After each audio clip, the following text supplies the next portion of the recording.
How to use Google Translate on iPhone. To get started, go ahead and open up the App Store application on your phone. Once you're here, go to the bottom right corner and tap on the search icon. Go to the search bar at the top and type in the name of the application you want to download. For example, Google Translate. From the results, go to Google Translate. Then, tap on the download icon as shown.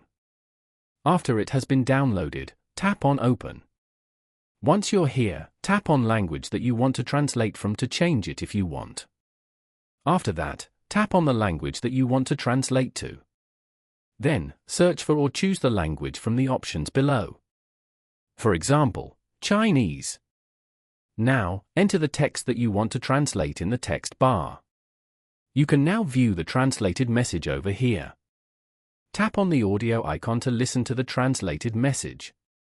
Following these steps, you can easily use Google Translate on iPhone.